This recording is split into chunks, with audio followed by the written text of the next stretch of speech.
Hello friends, आज हम करेंगे NCERT क्लास 9 इकोनॉमिक्स के chapter food security in India का 7th मॉड्यूल।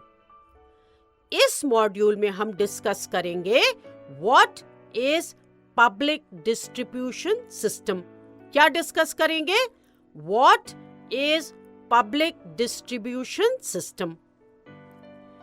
लास्ट मॉड्यूल में हमने 2 फूड सिक्योरिटी सिस्टम्स के बारे में पढ़ा था जो गवर्नमेंट ने डिजाइन किए हैं, मतलब बनाए हैं। The first one was buffer stock, जो हमने ऑलरेडी समझ लिया है पिछले मॉड्यूल में, और इस मॉड्यूल में हम second system that is public distribution system के बारे में समझेंगे। तो चलते हैं और समझते हैं public distribution system. Previous module में, मतलब पिछले मॉड्यूल में, we learned about the FCI। अब ये बताओ कि ये FCI क्या होता है? ये हमने पिछले मॉड्यूल में बहुत अच्छे से डिस्कस करा है। हाँ, वो होता है food corporation of India, FCI, जो फार्मर्स से surplus food grains like wheat and rice procure करता है। कैसे? मिनिमम सपोर्ट प्राइस में। ये food grains poor section of the society में डिस्ट्रीब्यूट किए जाता है through government regulated ration shops. इस मेथड या सिस्टम ऑफ डिस्ट्रीब्यूशन को पब्लिक डिस्ट्रीब्यूशन सिस्टम कहा जाता है। अब यहाँ पे हम समझेंगे कि राशन शॉप्स जो हैं वो क्या हैं, मगर इससे पहले एक क्विक रिवीजन कर लेते हैं कि हमने अभी तक क्या करा। पिछले मॉड्यूल में हमने करा था FCI। यस, FCI क्या है? जो फार्मर्स से सरप्लस फूड ग्रेन्स प्रोक्योर करता है मिनिमम सपोर्ट प्राइस में, और ये जो फूड ग्रेन्स हैं वो poor section of the society में डिस्ट्रीब्यूट किए जाते हैं। ऐसे ही डिस्ट्रीब्यूट किए जाते हैं। कैसे करे जाते हैं बताओ? फूड ग्रेन लिया और डिस्ट्रीब्यूट कर दिया? नहीं, they are distributed through government regulated ration shops. और इस मेथड को क्या कहते हैं हम? इस मेथड या सिस्टम ऑफ डिस्ट्रीब्यूशन को पब्लिक डिस्ट्रीब्यूशन सिस्टम कहते हैं। अब चलते हैं और समझते हैं कि राशन शॉप्स हैं क्या। Ration shops government regulated shops हैं, मतलब इन्हें गवर्नमेंट कंट्रोल करती है, और इनके जो गुड्स हैं, मतलब जो थिंग्स हैं, जो चीजें हैं, उनके रेट्स भी गवर्नमेंट डिसाइड और कंट्रोल करती है। और गवर्नमेंट यह भी देखती है कि ये शॉप्स ठीक से ऑपरेट कर रहे हैं कि नहीं, लोग, मतलब ये ठीक से ऑपरेट हो रहे हैं कि नहीं। इन्हें फेयर प्राइस शॉप्स भी कहते हैं। क्या कहते हैं? Fair price shops. Fair price shops के पास enough stock of food grains, sugar, kerosene oil, ये सब रहता है। फेयर प्राइस शॉप्स के आइटम्स जो हैं उनके प्राइसेस मार्केट प्राइसेस से लो होते हैं, मतलब कम होते हैं। राशन शॉप्स हर विलेज, टाउन एंड सिटी की लोकेलिटीज में प्रेजेंट है। हमारे देश में अबाउट 5.5 लाख राशन शॉप्स हैं all over the country. So we see that ration shops public distribution system का एक बहुत ही इंपॉर्टेंट पार्ट है, जिसके through food grains lower than the market price में अवेलेबल होता है। तो क्या होता है यहाँ पे? क्या होता है कि जो राशन शॉप्स हैं they are a very important part of the public distribution system. क्योंकि यहाँ पे जो फूड ग्रेन्स है, जो केरोसिन है, वो अवेलेबल होता है lower than the market price. मतलब उनका जो प्राइस है वो मार्केट प्राइस से कम होता है. जिस भी फैमिली के पास राशन कार्ड होता है वो stipulated amount of food grains, sugar, kerosene purchase कर सकता है. अब ये स्टिपुलेटेड का क्या मतलब है?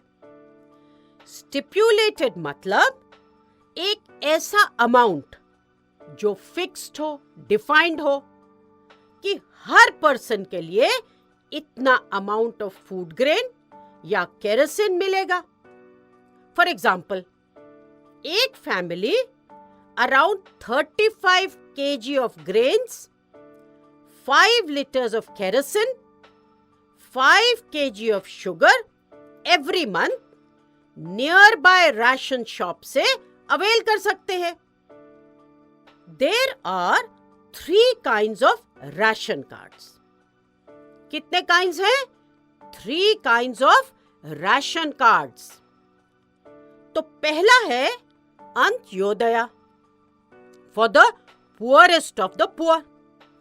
दूसरा है BPL cards for those below poverty line और APL cards for all others. तो 3 काइंड्स हो गए. पहला तो हो गया Antyodaya for the poorest of the poor, BPL हो गया for those who are below poverty line और एपीएल कार्ड्स हो गए फॉर ऑल अदर्स. अब हम एक ब्रीफ ग्लांस डालते हैं कि how the history of rationing started in India.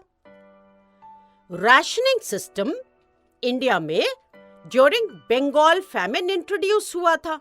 As we have learned before, Bengal famine 1943 में हुआ था, in which around 30 lakh people died of starvation. Probably shortage of food से डील करने के लिए राशनिंग सिस्टम इंट्रोड्यूस हुआ था. यह सिस्टम फिर से रिवाइव करा गया 1960s में, prior to the green revolution, to deal with acute shortage of food. तो हमने अभी क्या करा कि जो राशनिंग सिस्टम था वो इंडिया में कब इंट्रोड्यूस हुआ? During the Bengal famine. और ये सिस्टम फिर से रिवाइव करा गया prior to the which revolution? Come on tell me. Yes, green revolution. और ये क्यों रिवाइव करा गया ये सोच के बताओ. हाँ, to deal with acute shortage of food. तो अब एक क्विक रिकैप कर लेते हैं. जो फूड ग्रेन्स एफसीआई ऑब्टेन करता है वो poor section of the society में डिस्ट्रीब्यूट किया जाता है through government regulated ration shops. उसे पब्लिक डिस्ट्रीब्यूशन सिस्टम कहा जाता है. इसे कभी कभी पीडीएस भी कहते हैं. राशन शॉप्स को फेयर प्राइस शॉप्स भी कहा जाता है, जहां फूड ग्रेन्स का स्टॉक रहता है और सेल होता है at a price lower than the market price. Rationing system India में 1940s में बंगाल फैमिन के टाइम में इंट्रोड्यूस हुआ था. तो अभी तक हमने क्या करा कि जो फूड ग्रेन्स एफसीआई ऑब्टेन करता है वो poor section of the society में डिस्ट्रीब्यूट किया जाता है through the public distribution system. और राशन शॉप्स को हम कई बार ए प्राइस शॉप्स भी कहते हैं. और यहाँ पे क्या होता है? फूड ग्रेन्स का स्टॉक रहता है और सेल होता है at a price lower than the market price. और राशनिंग सिस्टम इंडिया में बंगाल फैमिन के टाइम में इंट्रोड्यूस हुआ था. So now let us do a quick revision.